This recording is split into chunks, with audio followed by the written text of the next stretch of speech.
Saudaraku, dalam beberapa bulan ini kita berbicara tema kita yaitu Summer of Divine Wisdom. Kita berbicara tentang hikmat ilahi atau inspirasi atau pewahyuan ilahi. Nah, dalam beberapa minggu ini saya banyak berbicara tentang apa itu hikmat dan bagaimana hikmat itu bekerja dan dari mana datangnya hikmat. Nah, saya akan melanjutkan khotbah saya pagi ini yaitu dengan satu topik yang mudah diingat, yaitu tentang 7 pilar hikmat atau 7 pilar of wisdom. Mungkin sebelum kita baca kita bersama-sama saja, saudara bangkit berdiri sekali lagi sambil ambil Alkitab saudara, kita bersama-sama deklarasikan firman Tuhan. Membawa Alkitab, angkat, kita deklarasikan firman Tuhan. Alkitab ini adalah firman Allah. Saya percaya kepada firman Allah. Saya adalah apa yang firman Allah katakan tentang saya. Saya memiliki apa yang firman Allah katakan saya memiliki.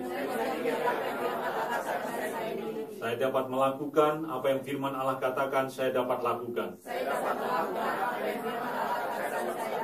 Pagi ini saya mau dengarkan firman Allah. Pikiran saya tunduk kepada firman Allah. Nanti saya terbuka untuk menerima firman Allah. Firman Allah hidup, firman Allah berkuasa, firman Allah tidak berubah. Saya percaya, saya tidak akan pernah sama lagi. Saya tidak akan pernah sama lagi. Saya tidak akan pernah sama lagi. Dalam nama Yesus. Amen. Lalu kembali saudaraku, kita buka Alkitab kita dalam kitab Amsal pasal yang ke-9. Amsal pasal yang ke-9 kita akan baca ayat 1 sampai dengan ayat yang ke-11.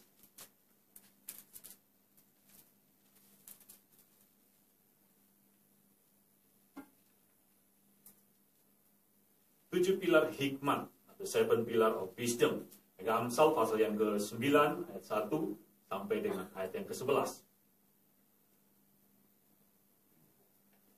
Saya akan baca ayat yang ganjil, sudah boleh baca bersama-sama ayat yang genap. Katakan begini, hikmat telah mendirikan rumahnya dan menegakkan ketujuh tiangnya. Memotong ternak sembelihannya, mencampur anggurnya, dan menyediakan hidangannya. Pelayan-pelayan perempuan telah disuruhnya berseru-seru di atas tempat-tempat yang tinggi di kota. Siapa yang tak berpengalaman segala kemari, dan kepada yang tidak berakal budi katanya, marilah makanlah rotiku dan minumlah anggur yang telah kucampur. buanglah kebodohan, maka kamu akan hidup, dan ikutilah jalan pengertian. Siapa mendidik seorang pencemooh mendatangkan cemooh kepada dirinya sendiri, dan siapa mengecam orang fasik mendapat cela. Janganlah mengecam seorang pencemooh, supaya engkau jangan dibencinya. Kecamlah orang bijak, maka engkau akan dikasihi. Ayat ke-9, berilah orang bijak nasihat, maka ia akan menjadi lebih bijak. Ajarilah orang benar, maka pengetahuannya akan bertambah.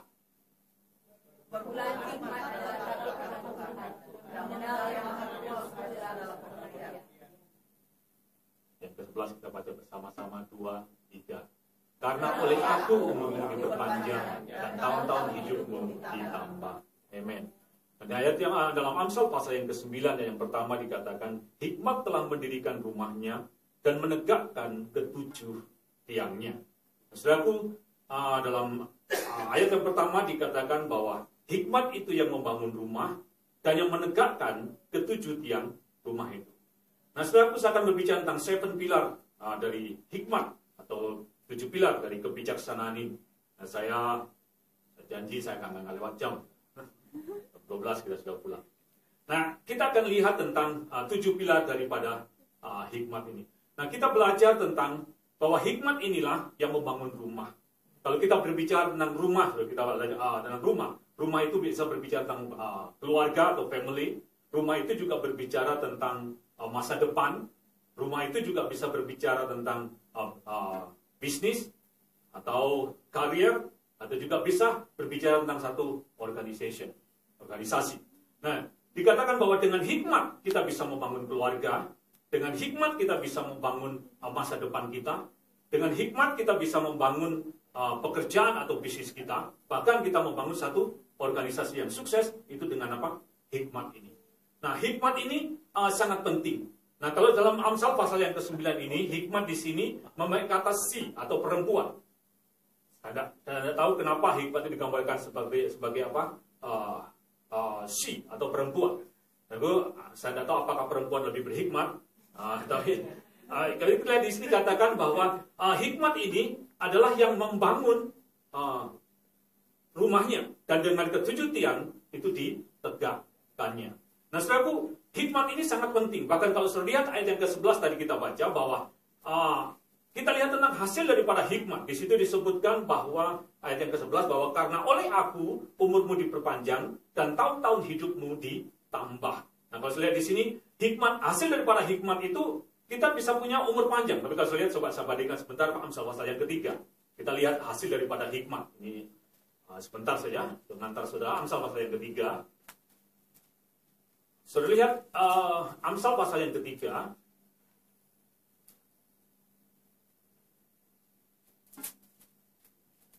Ayat yang ke-13. Amsal pasal 3. Ayat yang ke-13.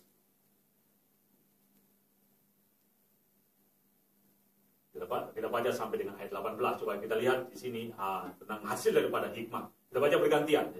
Ayat 13. Saya baca ganjil, sudah baca yang genap. Berbahagialah orang yang mendapat hikmat, orang yang memperoleh kepandaian.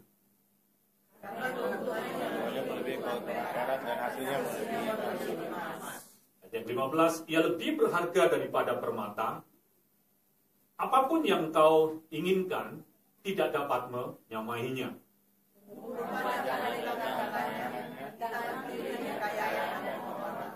Jalannya adalah jalan penuh bahagia, dan segala jalannya sejahtera semata-mata.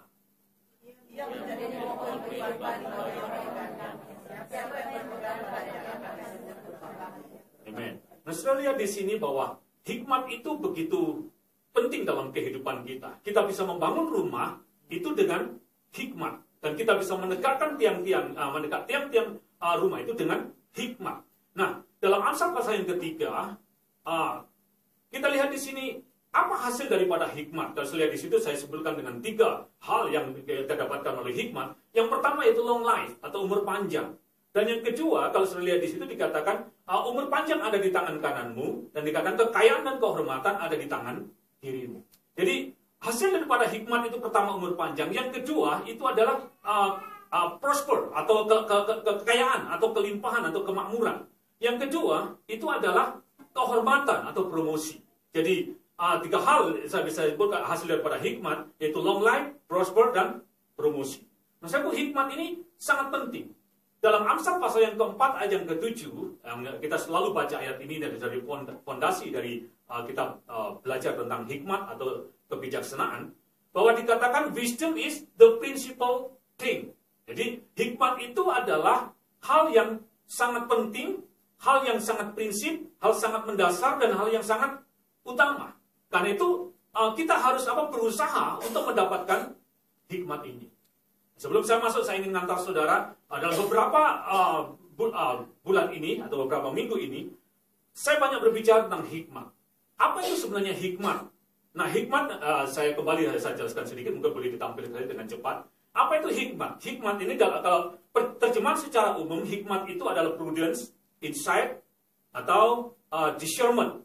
Yang artinya begini, hikmat itu adalah kebijaksanaan, atau insight itu adalah kita bisa melihat yang nggak kelihatan atau melihat yang jauh di depan. Kalau mobil itu seperti lampu highlight gitu, jadi itu apa, insight gitu ya, jadi bisa melihat jauh ke depan. Terus hikmat itu juga adalah sesuatu yang discernment, yang bisa mengenali, bisa membedakan. Nah, hikmat juga terjemahan hikmat itu adalah application of knowledge, yaitu satu pengetahuan yang dipergunakan tepat pada waktunya. Apa itu pengetahuan? Pengetahuan itu adalah kalau kita bicara tentang knowledge, itu adalah store information. Jadi kita dapatkan melalui pendidikan, melalui belajar, atau melalui pengalaman, juga bisa melalui media. Nah, ini apa pengetahuan.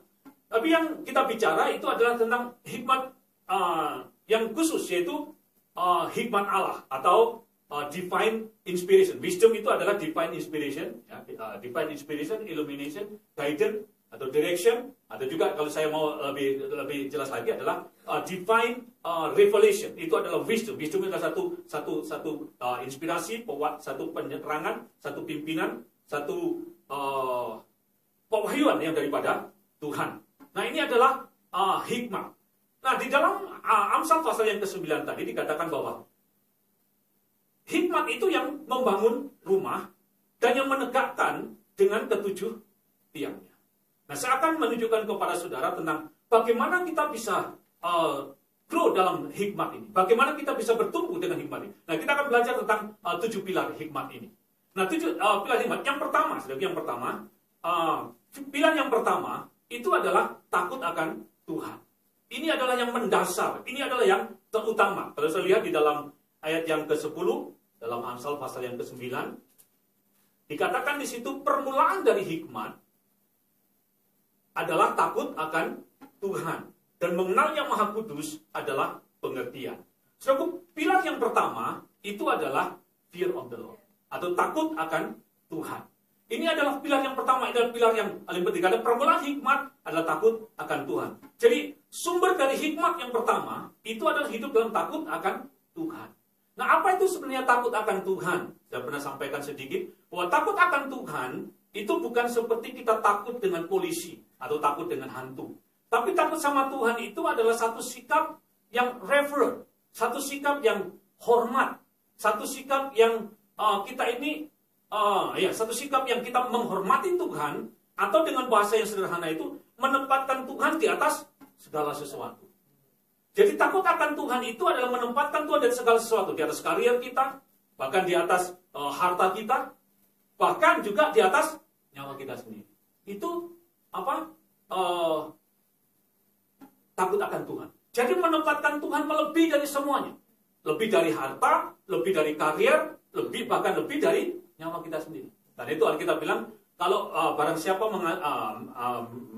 mengikut aku, dia harus menyangkal diri, ikut salibnya. Jadi dikatakan kalau orang mengasihi aku, dia bahkan lebih daripada saudaranya, lebih dari orang tuanya, lebih dari semuanya, itu orang yang mengasihi Tuhan. Jadi perkataan takut akan Tuhan itu adalah sikap hormat sama Tuhan dan menempatkan Tuhan melebihi segala sesuatu. Jadi Tuhan itu yang pertama, Tuhan yang terutama, Tuhan di atas segala-galanya. Nah, saudaraku, ini sangat penting. Dan saudaraku, sebenarnya ada satu hal di dunia ini yang bisa jadi tandingannya Tuhan, yang dimana kita bisa kasih, yang itu jadi tandingannya Tuhan. Saudaraku, yang jadi tandingan Tuhan itu bukan setan. Yang jadi tandingannya Tuhan di dunia ini bukan ilah lain atau berhala, tetapi yang jadi tandingan, kalau saya lihat di dalam Alkitab, yang disejajarkan atau yang menjadi tandingannya Tuhan di hadapan manusia, itu adalah Mammon. Sudah tahu apa? Wah, jadi yang disejajarkan di dunia ini dengan Tuhan itu adalah uang. Jadi Tuhan dengan uang. Nah, coba saya tunjukkan kepada saudara dalam Matius pasal yang ke-6. Matius 6 ayat 24. Matius pasal 6 ayat 24.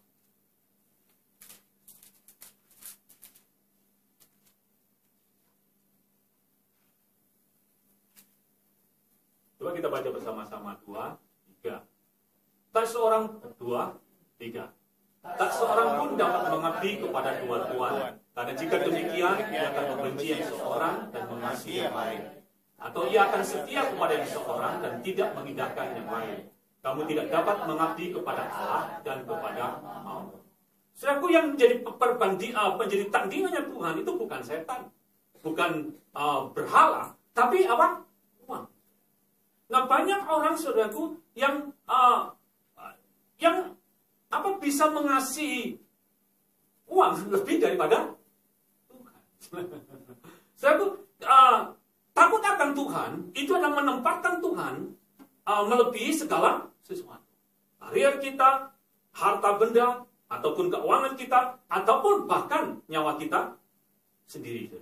Jadi, seringkali banyak orang, saudaraku, yang Apa cinta uang lebih daripada Tuhan? Ya atau iya? Banyak saudaraku, banyak orang cinta uang itu lebih daripada Tuhan.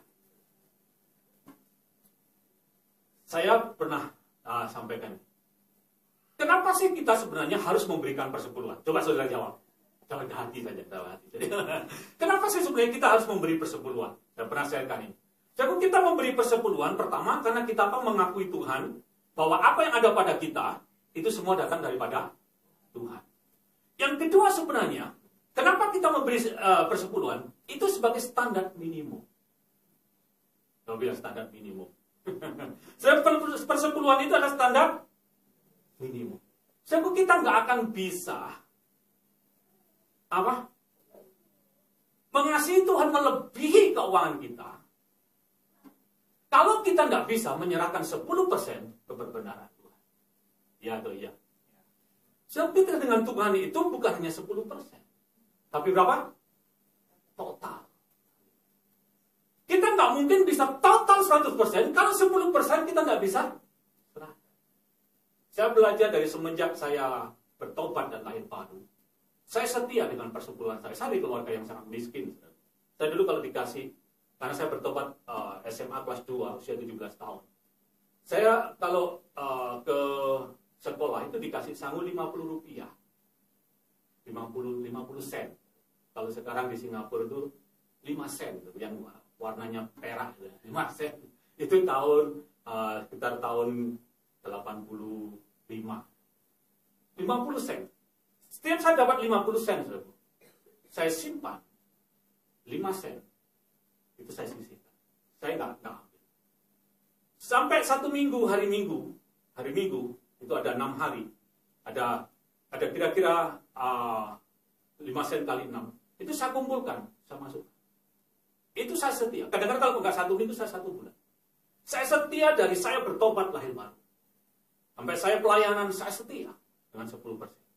Sampai saya melayani di Timur-Timur selama 9 tahun. Saya meningkatkan bukan hanya 10%, tapi saya memberikan 20%. Memang 10% persepuluhan, tapi yang 10% saya berikan dengan persembahan. Saya meningkat. Saya lakukan ini dengan setia. Kenapa, saudaraku? Karena saya belajar untuk saya mengasihi Tuhan lebih daripada keuangan saya. Saudaraku, jadi persepuluhan itu adalah standar yang minimum. Jadi kalau kita mengasihi Tuhan dengan sepenuh hati, maka sebenarnya persepuluhan itu bukan satu yang masalah. Benar nggak? Jadi persepuluhan itu adalah standar yang minimum. Tapi saya mau katakan kepada saudara sebenarnya persepuluhan itu, kenapa kita bersepuluhan bukan hanya karena itu sebagai standar minimum, tapi sebenarnya itu adalah kunci untuk saudara bisa mengalami berkat Tuhan dalam kehidupan saudara. Kalau saudara membaca di dalam Alkitab, saudara, kenapa Abraham memberikan persepuluhan? Kenapa Ishak memberikan persepuluhan? Kenapa Yakub memberikan persepuluhan? Karena itu adalah kunci untuk di mana dia diberkati. Kalau saudara membaca dalam kitab Kejadian pasal yang ke-14, waktu Abraham bertemu dengan Melkisedek, dia berikan 10%. Dan waktu dia bertemu dengan Raja Sodom berkata begini, ambil semua jarahan itu. Tapi apa yang Abraham katakan? Dia berkata begini, saya nggak akan ambil sedikit pun dari jarahan itu. Bahkan dikatakan tali sepatu pun 1 potong, aku nggak akan ambil. Karena aku nggak mau, jangan kamu berkata bahwa aku yang membuat Abraham jadi kaya. Karena Abraham tahu, saudaraku, yang membuat dia kaya itu adalah Tuhan. Jadi saudaraku, mengasihi Tuhan itu adalah takut akan Tuhan itu adalah menempatkan Tuhan di atas segala sesuatu. Di atas karier kita, di atas harta benda kita, di atas keuangan kita, bahkan saudaraku di atas nyawa kita. Saudaraku, ini kita hidup dalam takut, yang dimaksud dengan takut akan Tuhan. Nah, di dalam kehidupan kita sebagai orang percaya itu ada 3 tingkatan hubungan. Hubungan yang pertama itu hubungan umat, antara umat dengan Tuhan. Hubungan yang kedua itu adalah teman dengan Tuhan. Karena itu ada istilah umat Tuhan, ada istilah sahabatnya Tuhan. Abraham sebagai sahabat Tuhan. Tapi ada tingkatan yang paling tinggi, itu adalah hubungan seperti kekasih. Karena itu Yesus diumpamakan sebagai mempelai pria dan gereja sebagai mempelai wanita. Nah, kalau kekasih saudaraku, milikku, milikmu adalah milik. Jadi itu hubungan kekasih. Jadi karena itu kalau kita bicara tentang fear of the Lord, kita bicara tentang takut akan Tuhan, ini kita ada satu sikap hormat, satu sikap yang reverent sama Tuhan, satu sikap yang dimana Tuhan itu yang pertama, yang terutama, yang melebihi segala sesuatu. Bahkan lebih daripada kekasih kita. Kalau Tuhan bilang itu bukan, ya bukan. Jadi jangan wah kenapa begini. Jadi apa Tuhan menempatkan Tuhan yang paling pertama. Itu perkataan apa? Takut akan Tuhan. Jadi pilar yang pertama untuk kita bisa yang menjadi sumber daripada hikmat itu adalah takut Tuhan. Itu adalah pilar yang pertama. Jadi fear of the Lord atau fear of God. Jadi takut akan Tuhan. Yang kedua, pilar yang kedua itu adalah yang saya sebutkan di Amsal pasal yang kedua, yaitu actively seek wisdom. Atau gini, dengan aktif kita mencari hikmat atau mengejar hikmat, berusaha untuk mendapatkan hikmat. Coba kita lihat dalam Amsal pasal yang kedua. Amsal 2, pilar yang kedua. Bagaimana kita bisa bertumbuh dalam hikmat? Yang pertama takut akan yang kedua. Yang kedua ini adalah sikap, di mana kita berusaha mengejar hikmat. Amsal pasal yang kedua, ayatnya yang pertama sampai dengan ayat ke-6.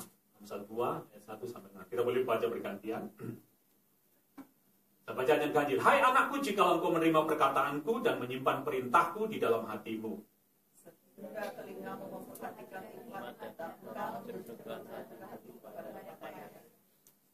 Ya, jikalau engkau berseru kepada pengertian dan menunjukkan suaramu kepada kepandaian,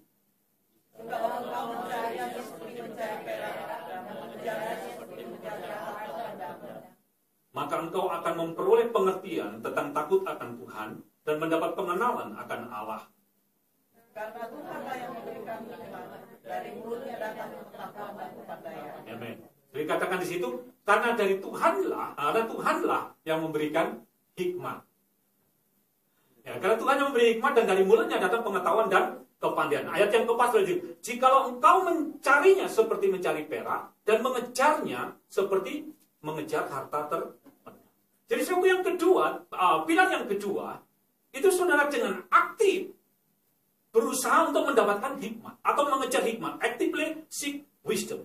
Jadi berusaha untuk mencari hikmat. Jadi dalam bahasa kedua dikatakan kita mengejar seperti mengejar perak. Kita mengejar seperti kita mengejar harta benda. Kita mencarinya seperti mencari harta yang berharga. Jadi kita berusaha dengan sungguh untuk kita mendapatkan hikmat ini. Nah, karena hikmat ini adalah prinsip. Hikmat ini adalah hal yang sangat penting. Jadi kita harus jadikan hikmat itu sebagai top priority kita. Itu sebagai, kalau saya bilang itu ultimate value. Jadi satu nilai yang paling tinggi. Jadi kita harus tempatkan hikmat seperti itu. Dan kita berusaha untuk mendapatkannya. Jadi berusaha untuk mencarinya. Nah, dalam Matius pasal yang ke-7 dikatakan begini, mintalah kamu mendapat, carilah maka kamu akan memperoleh. Jadi minta kamu menerima, cari maka kamu akan mendapatkan. Jadi kita harus berusaha untuk mencarinya. Jadi kita harus dengan aktif, bukan pasif, tapi kita harus mencarinya, mengejarnya. Jadi saudara harus berusaha dengan sungguh untuk mendapatkan hikmat Tuhan. Jadi jadikan hikmat Tuhan sebagai top priority kita. Prioritas yang kita kejar, yang kita cari, saya perlu hikmat. Dan jadikan sebagai yang paling berharga. Nah, saya lihat dalam kitab 1 Raja-Raja pasal yang ketiga. Kenapa Salomo itu beroleh hikmat? Sebenarnya Salomo ini adalah seorang yang takut akan Tuhan. Kalau saya baca dalam 1 Raja pasal yang ketiga, pada waktu Salomo pergi ke Gunung Gibeon, ke tempat persembahan, dia mempersembahkan 1000 ekor lembu. Itu persembahan yang paling besar sepanjang sejarah. Dan waktu dia mempersembahkan 1000 ekor lembu itu, dan Tuhan sangat disenangkan dengan persembahan dengan korban itu. Dan kalau saya lihat waktu itu dikatakan pada waktu Salomo tidur, Tuhan menampakkan dirinya. Jadi Salomo bermimpi. Nah, kalau saya lihat pertama, kuncinya Salomo kenapa beroleh hikmat? Yang pertama karena dia memang cinta sama Tuhan. Dia hormat sama Tuhan. Dia dengan memberikan korban yang itu extraordinary. Jadi 1000 lembu dipersembahkan kepada Tuhan. Dan yang kedua, saudara tahu karena hikmat ini jadi prioritasnya. Saudara tahu waktu dia bermimpi, kenapa yang keluar pertama, dia minta hikmat. Karena di dalam hati Salomo, waktu dia dalam usia 30 tahun dia ditabiskan menjadi raja. Sebab Salomo ini bukan seorang yang berpengalaman. Daud seorang the warrior. Dia seorang yang ahli dalam perang. Bahkan dia seorang hero di Israel. Tapi Salomo tidak terkenal. Salomo nggak ternama. Dia anak yang baru mencapai usia 30 tahun, disuruh memimpin bangsa yang sangat besar. Karena itu dalam dirinya, saudaraku, dia ada satu rasa yang para orang Jawa bilang itu gamang. Tahu ada rasanya yang apa namanya ya? ngeri gitu. Nah, ada perasaan takut gitu. Karena itu kalau saya lihat di situ, Salomo punya satu kerinduan, bagaimana aku bisa memimpin bangsa yang besar ini. Karena itu dia dalam hatinya, aku perlu satu kemampuan, aku perlu satu kecakapan, aku perlu satu kebijaksanaan untuk bisa memimpin bangsa yang besar ini. Nah, pada waktu dia mempersembahkan korban dan Tuhan menampakkan diri kepadanya, dan Tuhan menyatakan dirinya, apa yang kamu kehendaki daripadaku? Saudara, karena hikmat ini jadi top priority-nya. Jadi sesuatu yang sangat bernilai, yang sangat dia perlukan. Waktu Tuhan menampakkan diri, yang pertama yang dia minta apa? Beri aku kebijaksanaan. Jadi Salomo ini menempatkan hikmat sebagai top priority. Karena itu, kalau saudara mengejar hikmat, saudara cari hikmat, saudara dengan aktif mencarinya, maka saudara akan mendapatkan. Jadi hikmat itu, kita harus dengan aktif mencari hikmat ini. Nah, Salomo dia mencarinya. Nah, hikmat ini bisa didapatkan dengan kita minta hikmat. Kita berdoa minta hikmat. Kalau kita lihat dalam 1 Raja pasal yang ketiga, Salomo minta hikmat dan kemudian Tuhan memberikan kepadanya hikmat. Dalam kitab Yakobus pasal yang pertama dikatakan begini, jikalau kamu kekurangan hikmat, mintalah hikmat. Yakobus pasal pertama ayat yang kelima. Jadi hikmat ini kita bisa cari dengan kita minta sama Tuhan. Kita bisa berdoa. Coba satu ayat lagi, ayat utama. Efesus pasal pertama, ayat 16 dan 17. Paulus juga berdoa. Dikatakan begini, coba ayat 16. Efesus pasal pertama, ayat 16. Dikatakan di situ, Paulus berkata, aku tidak berhenti mengucap syukur dan berdoa. Coba saya lihat, Efesus pasal pertama, ayat 16.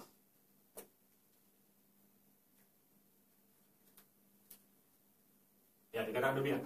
Aku pun tidak berhenti mengucap syukur karena kamu, dan aku selalu mengingat kamu dalam apa? Doaku. Ayat yang ke-17. Dan yaitu Bapa yang mulia itu, supaya ia memberikan kepadamu roh hikmat dan wahyu untuk mengenal dia dengan benar. Dikatakan di situ, aku tidak berhenti-henti dan aku selalu dikatakan berdoa, dikatakan minta kepada Bapa hikmat dan wahyu. Jadi Paulus dikatakan dia berdoa, dia selalu minta. Seorang hamba Tuhan yang menjadi figur saya itu Kenneth Hagin.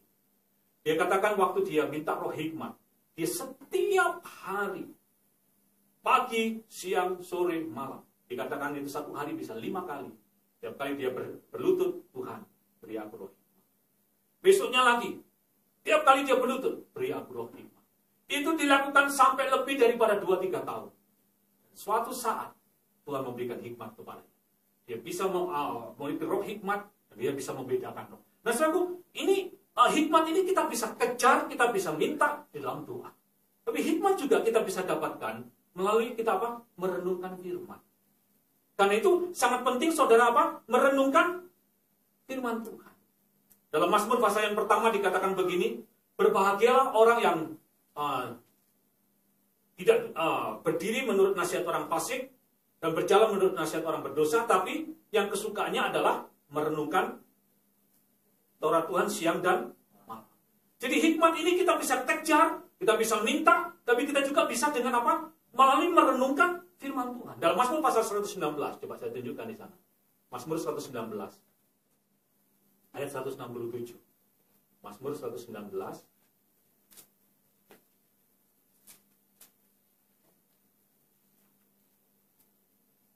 ayat ayat 167 sampai dengan 169.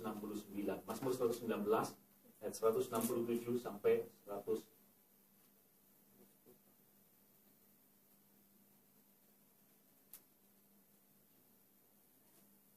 169. Mazmur 119 ayat 167 sampai 69. Dikatakan saya bacakan di supaya yang genap. Aku berpegang pada peringatan-peringatanmu dan aku amat mencintainya. Aku berpegang pada titah-titahmu dan peringatan-peringatanmu, sebab seluruh hidupku terbatas di hadapanmu. Ayat 169 bersama-sama 2, 3. Biarlah teriakku sampai ke hadapanmu ya Tuhan. Berilah aku pengertian sesuai dengan firman-Mu. Dari situ, berilah aku pengertian sesuai dengan firman-Mu. Nah, saudaraku, hikmat itu kita bisa dapatkan dengan kita cari, kita kejar, kita bisa minta dengan melalui doa, tapi juga kita bisa cari, kejar itu dengan melalui firman Tuhan. Karena itu kita bisa cari dengan aktif. Karena saudara, sumber hikmat itu ada daripada Tuhan. Jadi kita bisa minta kepada Tuhan, dan kita juga bisa mendapatkannya melalui merenungkan firman Tuhan. Nah, yang ketiga, pilar yang ketiga. Yang pertama yaitu fear of the Lord. Yang kedua adalah dengan aktif kita kejar hikmat, atau actively seek wisdom. Yang ketiga, itu to grow in humility, atau kerendahan hati. Jadi, hikmat itu diberikan kepada orang yang rendah hati. Nah, waktu Salomo dia diserahin untuk memimpin bangsa Israel, dia merasa dirinya tidak mampu.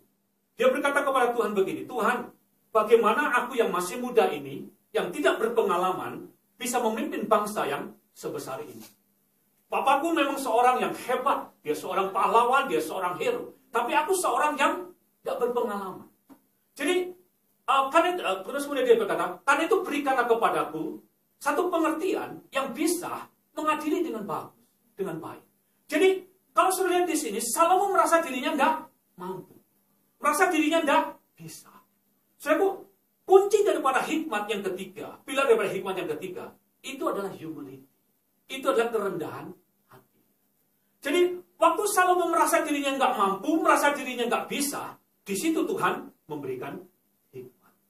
Jadi, kalau kita mau memperoleh hikmat, kita harus bertumbuh dalam kerendahan hati kita. So, kerendahan hati itu sangat disenangi Tuhan. Kalau saya lihat dalam Amsal, coba sudah lihat. Amsal pasal 8, ayat 12 dan 13. Di mana hikmat itu berada? Amsal pasal yang ke-8, ayat 12 dan 13.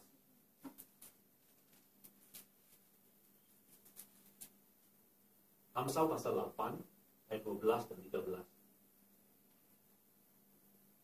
Baca genap, baca kanji.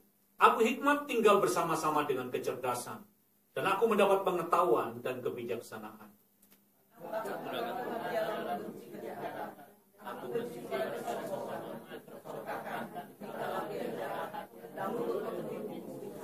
Terlihat di situ di mana hikmat itu berada.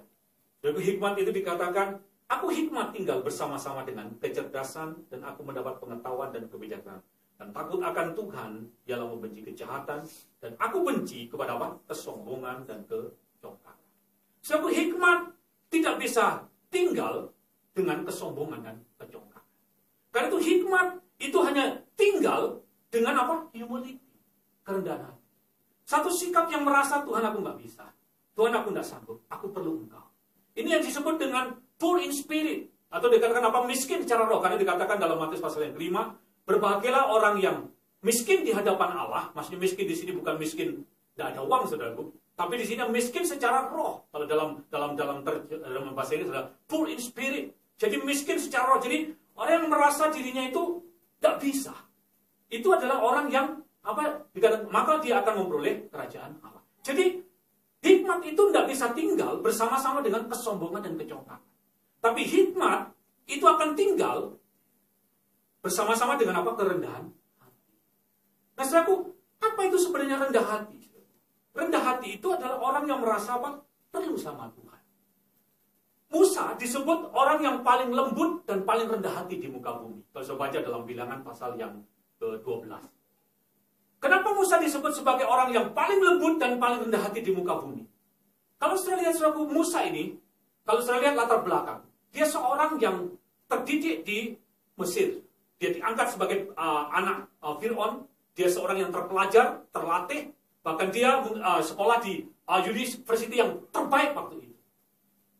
Tetapi sudah lihat waktu dia keluar dari Mesir, dan dia menggembalakan kambing dan domba, dan kemudian Tuhan menampakkan diri kepadanya, dan minta dia memimpin bangsa Israel. Saya lihat suatu saat dia berkata kepada Tuhan begini, Tuhan, waktu itu Tuhan berkata begini, Musa, karena kelakuan bangsa Israel seperti ini, maka aku nggak akan bersama-sama dengan kamu. Kalau aku bersama-sama dengan kamu, maka murkaku akan menyala dan menghabiskan orang Israel. Apa jawaban dari brother Musa? Dia berkata begini, Tuhan, kalau engkau tidak bersama saya, jangan suruh saya pergi. Sebab Musa seorang yang sangat miskin di hadapan Tuhan. Dia miskin secara roh. Dia humility, dia rendah hati. Tuhan, aku nggak bisa pergi kalau engkau tidak bersama saya. Bagaimana saya bisa memimpin bangsa Israel kalau engkau tidak menyertai saya? Sebab karena humility itu adalah kunci untuk kita bisa tumbuh dalam hikmat. Jadi kita harus bertumbuh di dalam kerendahan hati kita. Karena hikmat tidak tinggal bersama-sama dengan orang yang congkak. Yakobus pasal yang keempat dikatakan, aku membenci orang yang congkak, tetapi mengasihi orang yang rendah hati. Jadi Tuhan itu senang dengan orang yang rendah hati. Musa dikatakan beroleh hikmat karena dia merasa dirinya, dia orang yang rendah hati karena dia merasa dirinya apa? Perlu sama Tuhan. Jadi orang yang rendah hati itu adalah orang yang merasa dirinya tidak bisa, tidak sanggup, dan dia perlu sama Tuhan. Orang yang rendah hati itu adalah orang yang bergantung atau menaruh pengharapannya kepada Tuhan. Atau dengan bahasa lain, orang yang mengandalkan Tuhan. Itu orang yang rendah hati. Jadi bukan mengandalkan kekuatannya, bukan mengandalkan kecerdasannya, bukan mengandalkan apa yang ada pada dirinya, tapi dia mengandalkan Tuhan.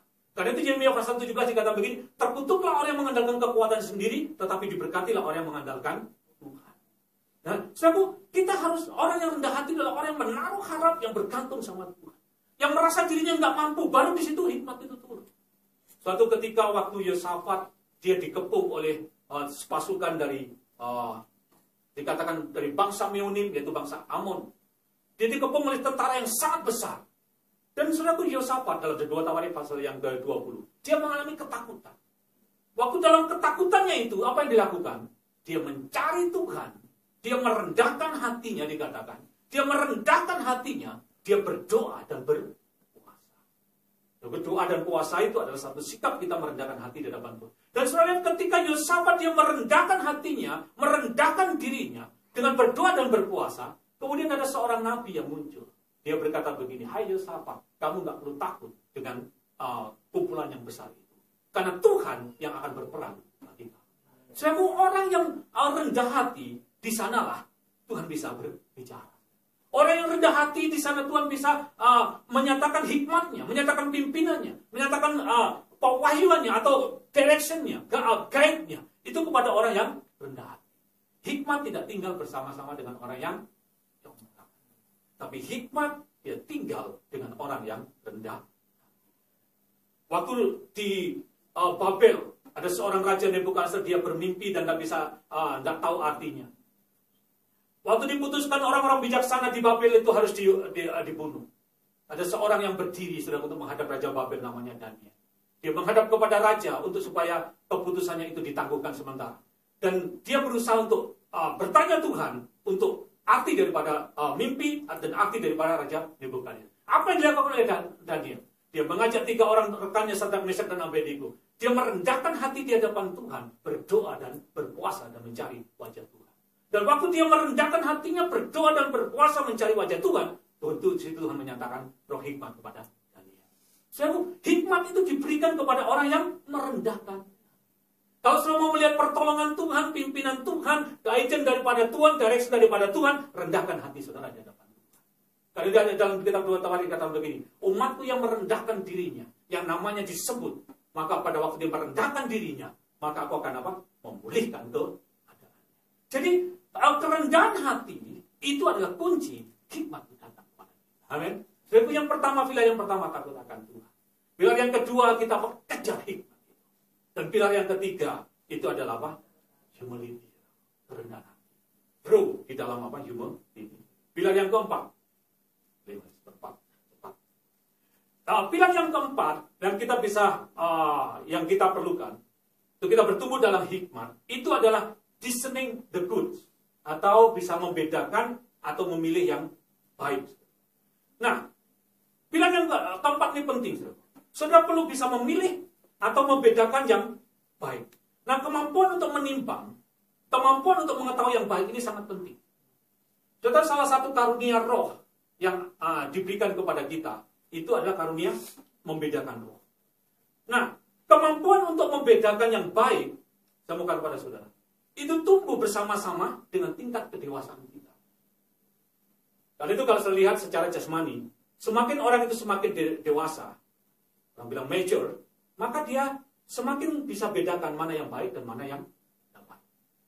Karena itu memilih yang baik ini, atau discerning the good ini, itu bertumbuh dengan pertumbuhan kedewasaan rohani kita. Karena itu di sini saya katakan firman Tuhan itu berperanan penting. Jadi saudara bisa membedakan, tahu membedakan yang baik. Saudara perlu tumbuh. Karena itu firman Tuhan sangat berperan penting. Dalam Ibrani pasal 4, coba saudara lihat, itu ayat kunci yang Tuhan berbicara kepada saya. Ibrani pasal 4 ayat 12. Itu ayat yang luar biasa kalau saudara lihat di situ. Bahwa kita bisa membedakan pertimbangan, itu firman. Ibrani pasal 4 ayat yang ke-12. Kita baca bersama-sama. 2, 3. Sebab firman Allah hidup dan kuat dan lebih tajam daripada pedang bermata dua manapun, yang menusuk amat dalam sampai memisahkan jiwa dan roh, sendi-sendi dan susu. Ia sanggup membedakan pertimbangan dan pikiran hati kita. Jadi semakin saudara cinta firman, renungkan firman, penuh dengan firman, maka saudara akan semakin tajam bisa bedakan mana yang baik dan mana yang tidak baik. Karena itu discerning the good ini sangat penting. Pada itu saudara perlu bertumbuh dalam firman. Saudara perlu cinta firman. Saudara hanya bisa memilih yang baik kalau saudara penuh dengan firman. Kalau saudara nggak ada firman, saudara nggak tahu bedakan antara tangan kanan dan tangan kiri. Saudara nggak bisa bedakan antara baik dan buruk. Semua ditabrak. Tapi kalau ada firman itu akan jadi, Daud berkata apa? Firman itu seperti apa? Pelita. Jadi saudara bisa bedakan, saudara bisa tahu, oh ini enggak. Kalau saudara mungkin ditawari satu pekerjaan, tapi kalau saudara ada firman, oh ini bukan. Dengan cepat saudara bilang. Tapi kalau saudara nggak ada firman, saudaraku, atau apalagi kalau nggak ada Roh Kudus, saudara nggak tahu. Karena itu ada satu perkara ini. Sepertinya jalan itu disangkanya baik, tapi ujungnya adalah apa? Karena itu discerning the good itu sangat penting. Dan ini bertumbuh bersama-sama dengan tingkat kerohanian saudara. Jadi semakin saudara tumbuh dewasa dalam Tuhan, saudara semakin cakap, semakin tajam, semakin pandai untuk membedakan mana yang baik dan buruk. Mana yang kehendak Tuhan dan mana yang bukan kehendak Tuhan. Mana yang mendatangkan berkat, mana yang tidak mendatangkan berkat. Mana yang bisa membawa kita naik, mana yang justru bisa menghancurkan kita. Itu kita perlu tumbuh dalam apa? Discerning the good. Jadi saudara bisa membedakan mana yang baik. Jadi tahu memilih itu sangat penting, saudara. Jadi kita harus tahu memilih ini. Saudara, kalau kita pilihan kita salah, itu sesuatu yang fatal dalam diri kita. Kalau saya lihat di dalam Alkitab, ada seorang yang bisa memilih yang baik. Saudara, yang sangat dikenal itu Lot. Saudara pernah mendengar kisah Lot. Waktu Abraham dia bersama-sama dengan Lot, dia ada di satu tempat di Padan Aram atau di Kanaan. Mereka sangat diberkati Tuhan dan ternak mereka itu begitu banyak. Karena tempat yang ditempati itu akhirnya nggak cukup untuk mereka berdua antara Abraham dengan Lot. Kemudian Abraham berkata kepada Lot begini, Lot, kita ini saudara, kamu itu kerabat saya. Saya tidak mau ada perselisihan di antara orang-orang yang gembalakan kambing domba kita. Karena itu lebih baik begini, Lot, kita pisahkan diri. Kalau kamu ke kanan, saya ke kiri. Kalau kamu ke utara, saya ke selatan. Kalau kamu ke timur, saya ke barat. Pilih. Kamu pilih. Tetapi apa yang dilakukan Lot? Dia nggak bisa discerning the good. Dia melihat dengan matanya. Karena itu mata itu bukan everything. Kelihatannya bagus. Tapi ternyata orang Jawa bilang Bosok. Manggang dia tadi, dia tahu dalam ada ulat. Dan dissenting the good ini bagus, karena itu perlu experience, perlu pengalaman dan tingkat kedewasaan kita. Jadi waktu dikatakan di situ, Lot dia melayangkan pandangnya, dia melihat lembah Yordan yang sangat subur, dan dia berkata kepada Abraham, itu saya akan datang. Sudah tidak tahu apa akhirnya. Itu waktu itu adalah menjadi apa? Sodom dan Gomora sebelum dirasakan. So, discerning the good itu sangat penting. Kalau saudara punya ini, saudaraku, wah, saudara akan berjalan di jalan yang benar. Saudara akan temukan pada rumput yang hijau. Nah, saudaraku, discerning the good. Jadi, waktu Lot dia memilih salah, fatal. Lembah Yordan yang subur itu akhirnya jadi apa? Lembah Asin. Jadi apa? Sodom dan Gomora. Jadi ini discerning the good. Jadi discerning the good. Abraham orang yang tahu memilih. Dia nggak memandang apa dengan matanya. Dia gunakan apa? Pertimbangan hatinya. Jadi jangan jalan hanya dengan mata loh. Gunakan, orang Jawa bilang otakmu gunakan. Tapi saya nggak bilang otak. Gunakan apa? Pertimbangan hati kita. Kita itu bilang apa? Kita ini orang yang dipimpin oleh Roh. Jadi apa? Dengarkan hati saudara. Jadi gunakan pertimbangan betul. Pertimbangan betul. Nanti saya akan tunjuk kelanjutannya. Jadi pertimbangan betul. Baru Abraham, saudaraku, dia tahu mana yang baik. Waktu dia mau mencarikan istri untuk Ishak saja, dia tahu yang baik. Dia tinggal di daerah Kanaan. Waktu itu orang-orang Palestina di sana. Dan bangsa itu adalah bangsa yang kelakuannya seperti dikatakan kelakuannya sangat liar. Mereka menyembah berhala, mereka hidupnya kelakuannya sangat jahat. Dan dia berkata begini, tidak mungkin aku dapatkan istri daripada Ishak itu dari bangsa ini. Karena itu dia berkata, aku harus pilihkan Ishak itu dari kaum keluargaku di mana dulu aku pernah berada. Mereka memang menyembah berhala, tapi tidak separah seperti orang Filistin. Dia tahu beda. Karena itu dia suruh hambanya bersumpah, dan kemudian suruh kamu bersumpah, kamu pergi ke tempat yang dulu pernah saya berada itu ke tempat rumah orang tuanya daripada Abraham ini. Jadi di sana akhirnya dia menemukan orang yang bernama Ribka. Jadi Abraham waktu saya milih istri, saya pilih yang terbaik. Setelah sebelum saya dengan istri saya pernah pacaran istri saya tahu, karena itu saya ngomong. Saya pernah pacaran sebelum saya pacaran dengan orang dari Victoria, namanya keren Victoria, dari Melbourne. Saya pernah jalan sama dia. Tapi waktu saya jalan sama dia, roh saya enggak. Kalau dibilang saya walaupun hamba Tuhan penuh dengan Roh Kudus, saya tahu bedakan cantik dan enggak. Saya tahu bedakan. Tapi waktu itu enggak, rasanya kok enggak. Makanya saya bilang sama dia, kita enggak, untuk membuat keputusan itu enggak gampang. Sampai saya menulis surat saya minta dibantu istri saya. Jadi untuk waktu itu, tapi saya sudah buat keputusan enggak. Tapi dia masih berat. Akhirnya saya Kaisan tulis bahasa Inggris dengan baik, saya minta tolong. Itu saya baru, tapi saya putuskan itu sudah sebelum saya ketemu sama istri saya. Jadi kita harus tahu yang baik. Tapi waktu saya ketemu sama istri saya ini seimbang dengan saya, bisa jalan dengan saya dan right decision. Jadi discerning the good ini sangat penting. Jadi bagaimana kita bertumbuh dalam iman, kita harus juga bertumbuh dalam kita bisa membedakan mana yang baik. Jadi kita harus bisa. Nah yang keempat, kelima ya. Jadi yang pertama takut Tuhan, yang kedua kejar hikmat itu, yang ketiga adalah kerendahan hati, yang keempat itu adalah memilih yang baik atau membedakan yang baik. Yang kelima, kita harus associate with wise people. Jadi kita harus berhubungan dengan orang-orang yang bijak, orang-orang yang berhikmat. Amsal pasal yang ke-13. Amsal 13 ayat yang kedua. Saudara bisa tumbuh dalam hikmat. Saudara harus bergaul. Saudara harus berinteraktif. Saudara harus bangun hubungan dengan orang-orang yang berhikmat, dengan orang-orang yang berpengalaman, dengan orang-orang yang punya prestasi. Amsal pasal 13 ayat yang ke-20. Kita baca bersama-sama. 2, 3. Siapa bergaul dengan orang bijak menjadi bijak. Tetapi siapa dan dia di situ. Jangan berteman sama orang Malang. Bukan kota Malang. Nah, siapa bergaul dengan orang bijak menjadi bijak. Jadi saudara, dengan siapa saudara bergaul? Dengan siapa saudara berasosiasi? Dengan siapa saudara berhubungan? Dengan siapa saudara membangun koneksi? Ini sangat penting.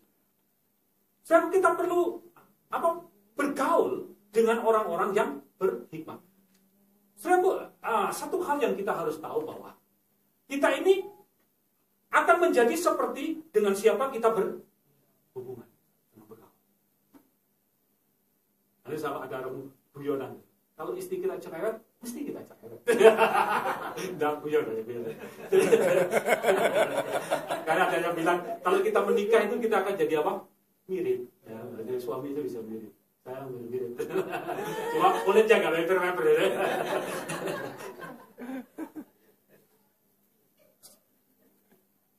Jadi kita akan menjadi seperti dengan siapa kita bergaul. Karena itu dalam 1 Korintus pasal 15 dikatakan, pergaulan yang buruk itu akan merusakkan hati atau kebiasaan yang baik. Jadi saudara harus bangun hubungan dengan orang-orang yang bijak.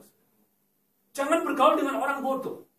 Jangan bergaul dengan orang-orang yang istilahnya orang-orang yang nggak takut akan Tuhan. Tapi saudara harus bangun bergaul dengan orang-orang yang bijak. Saudara. Jadi kalau saya bicara dengan orang yang bijak itu adalah orang-orang yang berprestasi, orang-orang yang berpengalaman. Saudara bergaul dengan mereka. Waktu Margaret Thatcher dia ditanya, apa yang menjadi kunci keberhasilan Anda?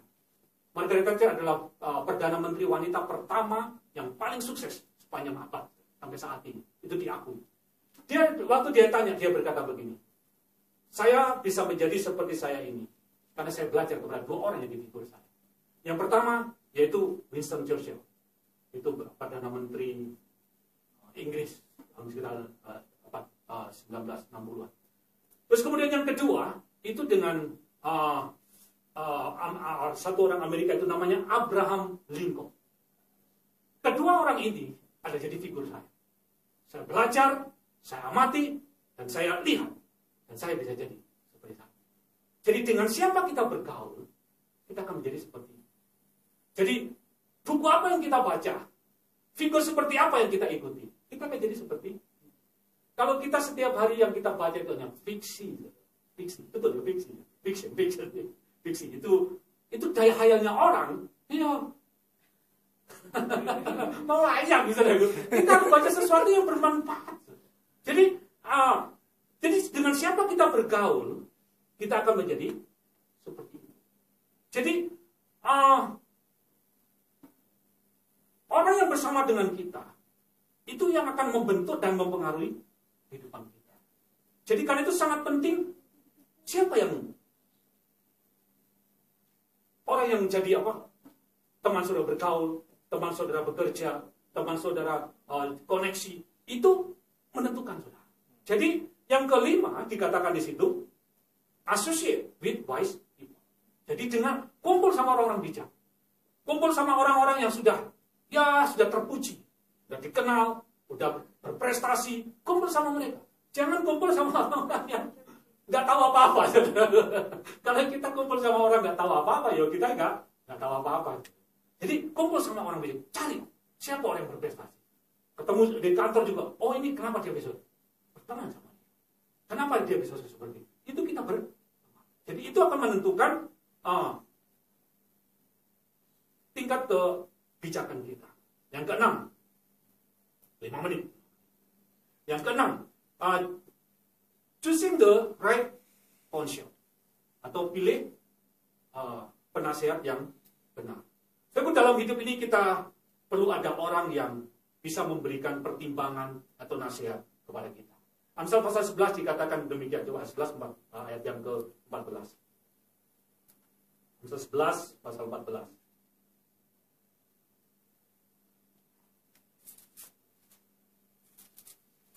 Jikalau tidak ada pimpinan, jatuhlah bangsa. Tetapi jikalau penasihat banyak, keselamatan ada. Jadi kita perlu penasihat. Coba saya bandingkan dengan satu ayat lagi dalam Amsal 15 ayat 22. Amsal 15 ayat 22. Kita baca bersama-sama. 2, 3. Rancangan gagal kalau tidak ada pertimbangan, tetapi terlaksana kalau penasihat banyak. Saudaraku, right counsel atau penasihat itu kita perlukan dalam hidup. Jadi saudara perlu penasihat, ada orang yang bisa memberikan pertimbangan. Kita perlu bapak, kita perlu mentor, atau kita perlu orang yang kita bisa tuakan, atau elder, kita perlukan. Itu untuk memberikan kepada kita satu pertimbangan atau satu nasihat. Jadi saudara perlu nasihat. Jangan saudara itu yang seperti keledai liar yang nggak perlu nasihat. Kita perlu nasihat. Kita perlu wawasan orang lain. Apalagi dengan orang-orang yang bijak, dengan orang yang lebih berpengalaman. Saudara harus bisa pilih. Memang saudara harus temukan pemilih yang penasihat yang tepat. Kalau kita punya penasihat yang salah, lalu dalam kitab Mazmur dikatakan berbahagia orang yang tidak berjalan menurut nasihat orang fasik. Jadi pilih penasihat yang benar. Dalam ceritanya takut akan Tuhan, cinta sama Tuhan. Karena ada orang yang bisa memberikan nasihat yang salah. Saya pernah mendengar begini. Kalau kamu ingin umur panjang, matinya tua begitu. Kalau kamu menikah, mesti cari istri muda. Pernah nggak saudara dengar itu? Itu filosofi dunia. Jadi cari istri muda. Saya nggak tahu itu dapat dari mana. Tapi itu saya tahu hikmahnya setan. Yang saya tahu kalau umur panjang, itu ada kalau kita hormat sama orang tua. Kalau kita cinta firman, takut akan Tuhan. Umur panjang. Jadi ada orang berkata seperti itu. Jadi itu penasihat orang fasik. Jadi kita harus cari penasihat yang betul. Kalau kita mau sukses, kita lihat orang ini sukses, dia takut Tuhan, cinta Tuhan, saya baca. Jadi saya mau dengar apa pertimbangannya, apa menurut dia. Jadi itu kita harus right counsel itu sangat penting. Kalau kita salah memilih orang menjadi penasihat, kita juga akan salah langkah. Yang terakhir, saudara. Yang terakhir, keep big picture in mind. Yang saya maksud begini, saudara. Jadi saudara tetap punya, saudara dalam diri saudara itu ada satu gambaran yang besar atau visi untuk diri saudara. Saudara bisa melihat siapa diri saudara. Jadi yang sama lagi, saudara perlu menjaga, atau saudara bisa gini, saudara bisa melihat mau menjadi seperti apa kita. Atau dengan kata lain, kita harus bisa melihat seperti apa sebenarnya diri kita. Kalau saya pandu dalam kitab Kejadian, pasal pertama, sebenarnya kita ini dikatakan, kamu akan berkuasa dan memerintah. Atau dengan bahasa lain, kamu akan menjadi kepala, bukan ekor. Kamu akan berkuasa, atau dengan bahasa lain, kamu akan jadi orang yang bisa sukses atau berkemenangan. Ini bisa jadi big picture kita. Berdasarkan firman Tuhan, saya adalah seorang pemimpin. Saya adalah orang yang bisa berkuasa di muka bumi. Saya bukan orang yang kalah, tapi saya orang yang sukses. Efesus pasal yang pertama dikatakan di sana demikian. Dikatakan Bapa yang mulia itu telah memberikan kepada kita segala berkat rohani yang di surga. Ini bisa jadi big picture kita. Saudara bisa melihat diri saudara sebagai orang yang diberkati Tuhan. Saudara bisa melihat diri saudara sebagai orang yang sukses, sebagai orang-orang yang berkembang. Ketika saudara melihat diri saudara sebagai orang yang sukses atau orang besar ini, itu akan menolong saudara untuk tetap hidup dalam hidup. Kalau saudara nggak punya big picture, saudara akan melakukan apa saja yang nggak peduli istilahnya jadi apa saya, itu terserah. Tapi kalau saudara punya big picture gambaran tentang diri saudara, mau seperti apa saya, itu akan membawa saudara untuk hidup bijaksana. Jadi saudara memiliki big picture. Jadi terus dalam bidang visi saudara, mau seperti apa saya? Lihat diri saudara sebagai orang yang dulu. Lihat diri, saya adalah orang yang diberkati Tuhan, saya orang yang sukses, saya menjadi kepala dan bukan.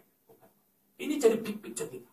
Tetapi kalau ini jadi big picture kita dan kita percaya di sana, kalau Joseph Pino kata, sok kepada apa yang kamu percaya. Jadi apa? Kayak begitu. Apa namanya? Jadi itu, ya apa yang kamu percaya itu ada di situ. Itu kita akan jadi seperti itu. Jadi karena itu big picture-nya sangat penting. Lihat diri saudara sebagai orang yang diberkati Tuhan. Karena saudara tahu, saya kata pada saudara, dunia roh itu tidak dibatasi tempat dan dibatasi waktu. Jadi aku saudara inkubasi dengan apa yang saudara lihat diri saudara ini. Saudaraku itu, iman itu kalau saya bilang itu adalah membawa yang future itu kepada Jadi lihat ini saudara, big picture ini. Itu akan membuat saudara akan menjadi seperti apa yang saudara lihat. Sebab big picture ini Tuhan mengajarkan. Big picture ini penting. Waktu Tuhan berkata kepada Abraham, dia kasih big picture. Dia berkata begini, Abraham, aku akan memberkati engkau akan menjadi bangsa yang besar, keturunanmu akan menjadi sangat banyak, bahkan seperti pasir itu. Abraham bisa melihat bangsa yang besar. Orang yang diberkati Tuhan, bangsa yang besar. Dia lihat dirinya. Jadi big picture ini Tuhan memang Tuhan pandu. So. Big picture ini penting. Waktu Yusuf, kenapa dia menjadi seorang Perdana Menteri? Tuhan kasih big picture. Dia bermimpi. Dia bermimpi apa? Dia melihat. Dikatakan apa? Bahkan matahari, bulan, dan bintang, itu apa? Sujud kepada dia. Dia melihat semuanya itu. Dia lihat dirinya. Wah, big picture. Dia lihat. Karena itu dia dikatakan menjadi seorang yang berhikmat. Dia tahu. Big picture ini penting. Jadi ini kunci pilar yang ketujuh. Big picture. Jadi bisa melihat siapa diri saudara. Itu sama. Jadi ada 7 pilar daripada hikmat. Yang pertama, takut akan Tuhan. Yang kedua, saudara kejar hikmat. Yang ketiga, rendah hati. Yang keempat, itu saudara bisa memilih yang baik. Yang kemampuan memilih yang baik. Yang kelima, kita berasosiasi atau berhubungan dengan orang-orang yang bijak. Terus memilih penasihat yang tepat. Dan yang ketujuh,